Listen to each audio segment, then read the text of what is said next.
Hi Rivals, I'm Zuyong. We've heard your passionate feedback and ongoing discussions about matchmaking and ranking in Marvel Rivals. Your voices matter, and we want to give you a transparent look into how these systems work and what we are doing to improve them. Quick heads up, any numbers used are for illustrative purpose only, and the calculation process is also simplified for easier understanding and does not represent the full detailed formulas.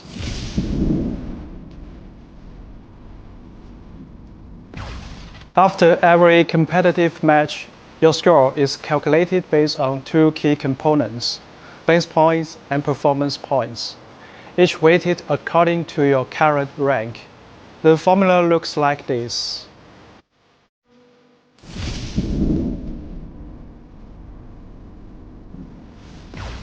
This depends on match outcome, your current competitive score, average competitive score of the enemy team. First, the match result determines whether you gain or lose points. Win and you will gain points, lose and you will lose points. Second, the difference between your competitive score and the enemy team's average competitive score affects how many points you gain or lose. If a player's competitive score is lower than that of the enemy team, the system recognizes that the player is challenging a stronger opponent.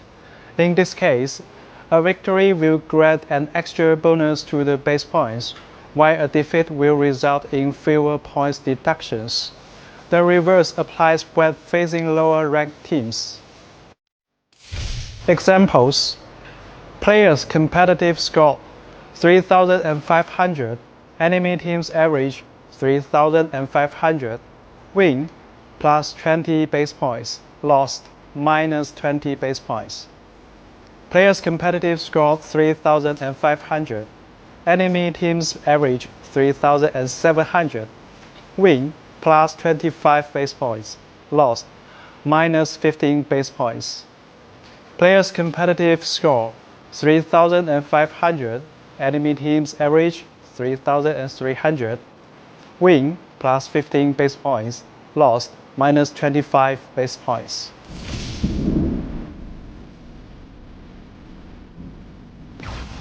This reflects your individual performance tailored to your hero's role. Performance points reflect how well you played during the match. Because heroes in Marvel Rivals have widely different powers and roles, we don't just tally up stats. Even if two players contribute equally to the outcome, their raw stats may look very different depending on which hero they played. Instead, to accurately evaluate your impact, we use several steps to calculate performance points. For each hero used in the match, we normalize match stats to a per 10-minute value and convert that into a single performance value. We compare that to the average performance value for that same hero at your rank, also per 10 minutes. That gives a hero-specific performance coefficient. The better you perform versus the average, the higher your coefficient. If you played multiple heroes, we time weight those to get your match coefficient. We then compare your performance coefficient to your team's average to determine your final performance points. Examples: a Diamond 1 player spends 4 minutes as Loki and 6 minutes as Invisible Woman in a 10-minute match. Let's break down the performance points calculation. First, the system converts their in-game stats to 10-minute averages, and then convert them into performance value. Assuming Loki has a performance value of 1,200, and Invisible Woman has 1,000. Next, the system finds the average performance value for Diamond 1 players with those heroes, which we will assume Loki and Invisible Woman both are 1,000. We then calculate the performance coefficients. Loki's coefficient is 1.2, while Invisible Woman's is 1. This is then weighted by playtime. The overall coefficient works out to be 1.08. Finally, this player's coefficient is compared to the other 5 teammates. Let's say that they are 1, 1, 0.8, 0.8, and 1.15, resulting in an average of 0.97. This gives us the final adjusted performance coefficient of 1.11.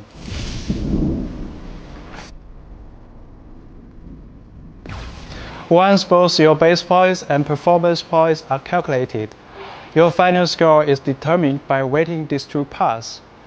The weights vary by rank. As you climb the ranks, the weighting of base points will gradually increase, while performance points weighting decreases. In lower ranks, performance points have a higher weight to help skilled players rise faster. Higher ranks shift weight towards base points for consistency.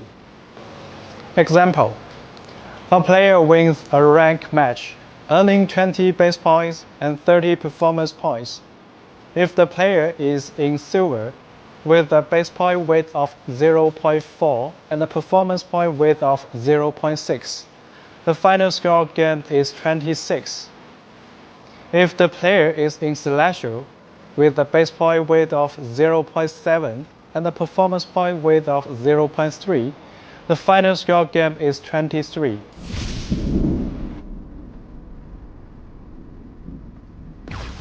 Our players hail from all corners of the globe, each with different time zones and connection speeds. Balancing fast matchmaking with fair matches has always been our challenge and focus for ongoing improvement.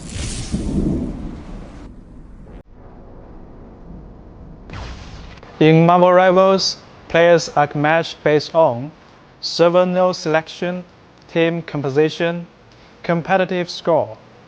Once matchmaking starts, the system looks for opponents on your chosen server or servers. As wait time increases, the system gradually expands the search to higher and lower ranks, helping you get into a match promptly. The expansion is kept to prevent unbalanced games. Once we have 12 players within the acceptable rank range, the match is set. Teams are then arranged to minimize differences in average competitive scores.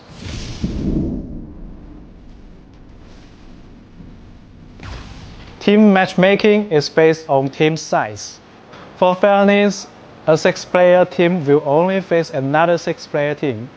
Finding an exact match can take time when taking into account all the factors, like competitive scores, server selection, etc.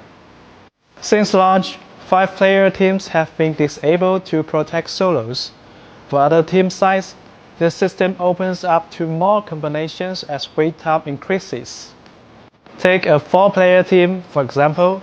The first system tries to match with another 4-player team, but if none are promptly found, it will eventually expand to mixed teams like 4-1-1 versus 3-2-1. Longer waits means broader competitive score ranges, and reaching the upper limit of the range can result in a difference in scores between the two teams. From the matchmaking results, this would appear to be an unbalanced battle. However, tightening the rules would mean much longer waits and a bad experience. This is the core challenge: balancing matchmaking quality and speed. Team kills make this speed versus quality trade-off more noticeable. At higher ranks, there are fewer players and they are spread across different servers, so this happens more often. So, after careful review, starting in Season 3.5, we've temporarily restricted teams of 4 or 6 players from matchmaking at higher ranks, where their balanced matches are harder to find. Moving forward, we will continue to explore new solutions to better meet the diverse needs of players.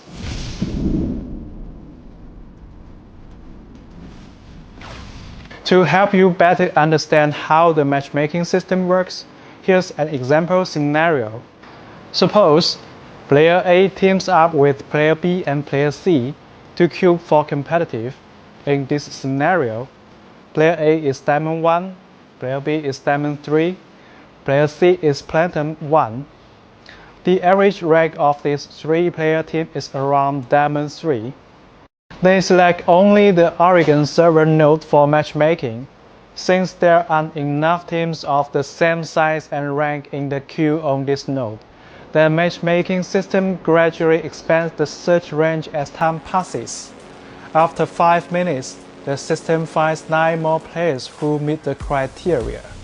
These 9 players include another 3-player team with an average rank of Platinum 1, a 2-player team with an average rank of Diamond 2, and 4 solo players, Player D, Diamond 1, Player E, Diamond 2, Player F, Platinum 1, Player G, Diamond 2. To ensure fairness, the system first places the 2 3-person teams on opposite sides. Then, the remaining team compositions are Side A, 3-player team plus 2-player team plus 1 solo player. Side B, 3-player team plus 3 solo players. Now, the exact team split is determined by the solo players to make both sides' average ranks as close as possible. The fairest division is Side A, 3-player team, Diamond 3 average, plus 2-player team, Diamond 2 average, plus Player F, Platinum 1. Side B, 3-player team, Platinum 1 average, plus Player D, Diamond 1, plus Player E, Diamond 2, plus Player G, Diamond 2. In this scenario, there are still notable rank gaps within each side. For example, Side A's Player F, Platinum 1, and Side B's Player D, Diamond 1, each have a 2 to 3 division differences from their teammates. This means there can be internal team imbalances. Assume once the match begins, the role selections are as follows. Side A, the 3-player team picks a Vanguard Player A, Duelist Player B, and Strategist Player C. The 2-player team chooses a Vanguard and a Duelist. Player F, a Duelist main, sticks with his preferred role instead of filling the missing Strategist slot. To balance the team, the Duelist Player B from the 3-player team fills as a Strategist. Side B, the 3-player team picks a Vanguard, Duelist, and Strategist. Player D picks an additional Strategist. Player E picks another Vanguard. Player G picks another Duelist. We believe that this is a situation many players have encountered before. In this case, Side B has a strategic advantage, as all 6 players are playing their main roles. On Side A, a Duelist main is forced to fill as a Strategist. And the lowest ranked player is also playing Duelist, which may weaken the team's synergy.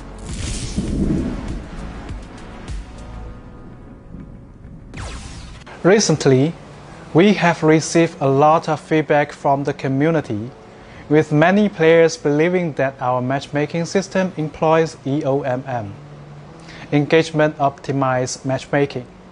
This would imply manipulating the matchmaking queue to keep players' win rates around 50%, ensuring they remain engaged in the game. We want to be clear, Marvel Rivals does not use EOMM. So, why do some matches feel uneven?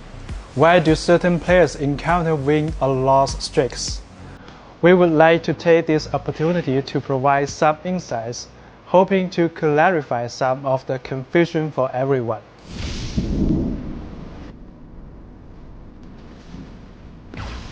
In a competitive two-sided game, the fewer players on each side, the more accurately the competitive score reflects individual skill.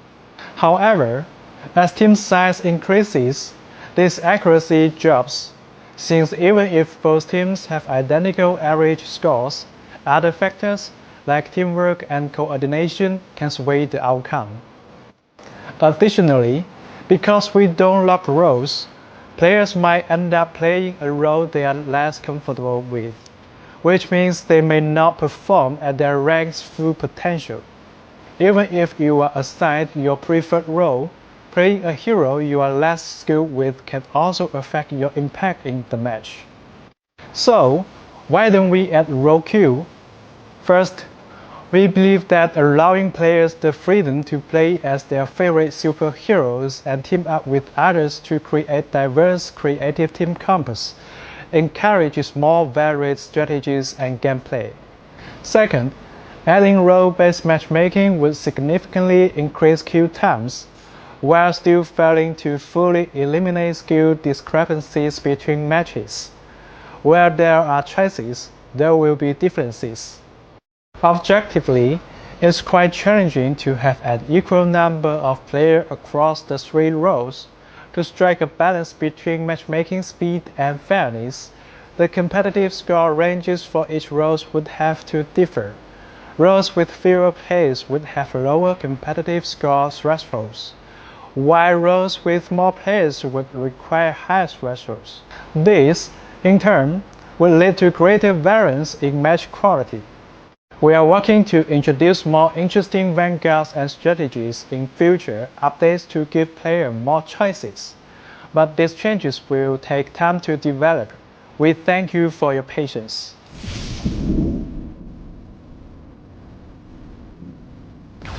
Statistically, win and loss streaks are a matter of probability. For example, if two sides are truly 50-50, over 3 games, the chance of 3 consecutive wins or losses is 12.5%. Over 10 games, the chance of 3 or more wins or losses in a row rises to 50%. So, over enough games, everyone will eventually experience win or loss streaks. For those interested, you can use tools to calculate the probability of achieving a streak, whether it's 5 consecutive wins or 5 consecutive losses, under different win rate scenarios over 10 matches. Of course, the game isn't pure math. Several in-game factors can increase the likelihood and impact of streaks, making these experiences feel more pronounced. For example, team average scores are rarely perfectly balanced, so actually win rates may not be exactly 50%. When queuing consecutively, you may face some of the same players in back-to-back games, which can carry over the outcome chance from previous matches. This is even more common in team matchmaking, where the pool of available combinations is smaller, especially during off-peak hours or in less populated regions. Even if the probability of a streak occurring is just 1%, Marvel Rivals' large player base means many will experience that.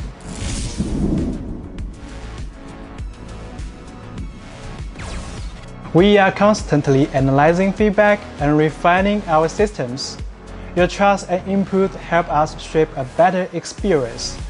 Thank you for being part of the Marvel Rivals community. We are excited to keep improving with you.